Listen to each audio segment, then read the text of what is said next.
Quando a gente está naquele momento, né, que o ginecologista já fez o screening de tudo que ele precisava fazer naquela paciente, não encontrou nada nela que poderia ser a causa de um fator, né, de infertilidade, agora é a vez dele.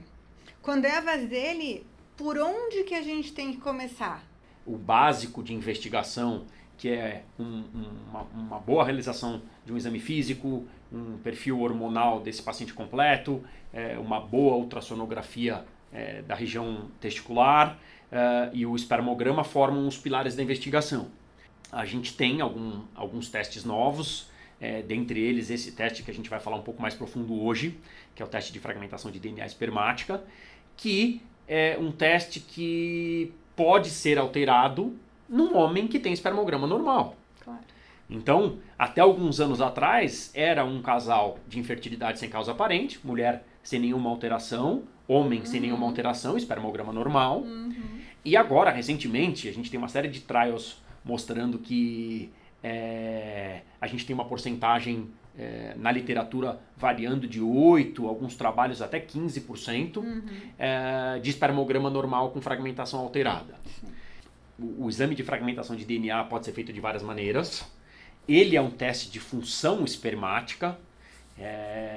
Existem outros testes funcionais espermáticos. Claro. Talvez no mercado em breve a gente tenha testes novos relacionados a radical livre de oxigênio. A gente tenha testes no mercado relacionados a metabolômica, lipidômica, proteômica, espermática, que são testes funcionais. Pesquisas todas andando, né? Relacionadas à funcionalidade do esperma. Ele pode ser realizado de algumas maneiras. Algumas dessas maneiras são maneiras que requerem um custo de investimento inicial muito alto. O túnel com a citometria de fluxo é um exemplo. O SCSA também. Não é fácil e não é de fácil reprodutibilidade. E eu diria que você ter um teste de alta reprodutibilidade, um custo que não é tão elevado e que você consegue expandir pelo país, para qualquer clínica, para qualquer laboratório menor, realizar, eu acho que aí está na grande vantagem do Alosperm, que hoje acho que é o teste mais feito no mundo. Sim, né? Ele é um teste de alta reprodutibilidade, custo muito justo, aceitável. Acredito que em pouco tempo ele já é um teste que vai ser feito de rotina, atrelado ao espermograma. Os laboratórios que fazem o exame os laboratórios mais específicos da área, fazem o exame já há 5, 6, 8 anos aqui em São Paulo, mas agora os laboratórios grandes de análises clínicas gerais, os grupos grandes perceberam que é um exame que vai passar a ser obrigatório. Talvez com o tempo seja um exame que já entre no rol. No rol, né? Dos planos de saúde. Dos seguros médicos, dos planos de saúde. Mas eu diria hoje que as grandes vantagens dele são essas. Reprodutibilidade, custo. Com certeza. Ele não vê o número de células que uma citometria de fluxo e que um SCSA analisa. Ele é operador dependente. Claro. Eu diria que como duas desvantagens. E isso é muito importante, né? Porque em teoria, é um teste fácil que qualquer um poderia fazer, mas como é operador dependente, precisa de treinamento para um bom diagnóstico. Sim. Né? O laboratório consegue amarrar isso dessa maneira, ele pode amarrar de outras maneiras, que é trocando lâminas entre laboratórios, de maneira que o teste se torne confiável. Claro. É um teste que veio para ficar. Principalmente, como a gente disse, porque existe uma porcentagem de homens com o teste alterado com o espermograma normal.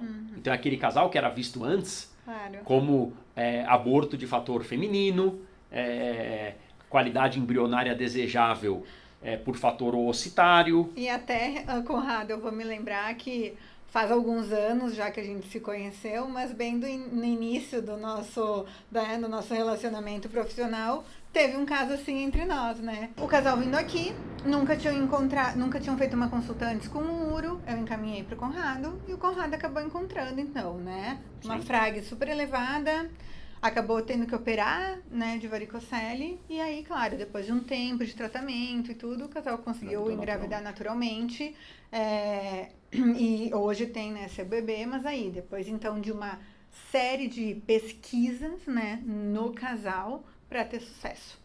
Acho que a medicina reprodutiva que a gente enxerga no futuro é uma medicina reprodutiva onde, a partir do momento que cada um dos braços vai ficando mais complexo, a investigação e o manejo vai ficar impossível que seja tocada por um profissional único. Com certeza, né? Porque ela vem verticalizando de uma maneira que a medicina reprodutiva que eu encaro no futuro como de qualidade, logo de cara, na primeira vez, os dois pilares vão ser analisados. Né? Mas e aí? Quando a gente tem uma frag alterada, sim, quando a gente tem um espermograma que não é lá grande coisa, né? Como que a gente vai chegar com esses resultados e tratar, né? O que o uro vai fazer? Quais são as expectativas de que se a gente tem um resultado muito ruim ou se a gente tem um resultado ruim, as melhoras, né? Eu posso esperar uma melhora melhor? Qual o tempo dessa melhora? Como que é mais ou menos isso para a gente saber? Vamos falar o que está associado a uma fragmentação de DNA alterada ou elevada, um exame ruim, alterado. Antes disso, algo que a gente vem percebendo no nosso dia a dia é que antes de entrar no campo de investigação, a fragmentação alta, a gente está tendo muita contraprova de exame melhor se o homem fizer o exame com abstinência curta, tá? Às vezes o paciente acha estranho ele ter que fazer mais uma coleta, que é trabalhoso, claro. Não é fácil fazer uma coleta de sêmen, mas quando a gente explica que talvez uma nova coleta com abstinência curta evite toda uma investigação ou eventualmente até uma abordagem, claro. A gente está tendo resultados surpreendentes. E falando de abstinência, quais são, hoje em dia, vou lá fazer o primeiro exame, quantos dias de abstinência seria o correto? Então, os laboratórios gerais, se você pegar os laboratórios grandes em São Paulo, todos os pedidos de exame escrevem assim, de 2 a 5, tá? O que tem sempre nos o que é um contrassenso, porque ninguém tenta engravidar de 5 em 5 dias, não, ejaculando. Hoje, impossível. Então essa é uma fotografia que não condiz com a realidade, claro. O sêmen que ficou na vesícula seminal 5 dias, e a gente nota que mesmo quem fez o exame com 2 dias, e a gente pede uma contraprova com horas até, essa fragmentação, em muitos casos, ela vem mais baixa, tá? Isso antes de entrar no território da investigação.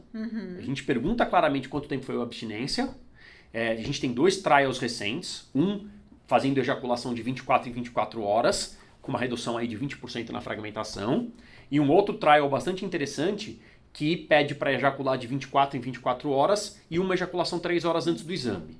É difícil, não é fácil o paciente ejacular às 6 horas da manhã e depois ejacular às 9, mas nesse que ejaculava 3 horas antes, com uma melhora de até 50% na fragmentação. Nossa, tem muita mudança. Então, de rotina, hoje a gente pede uma contraprova, se a gente pegou um exame errado, que hoje é o tema da nossa conversa.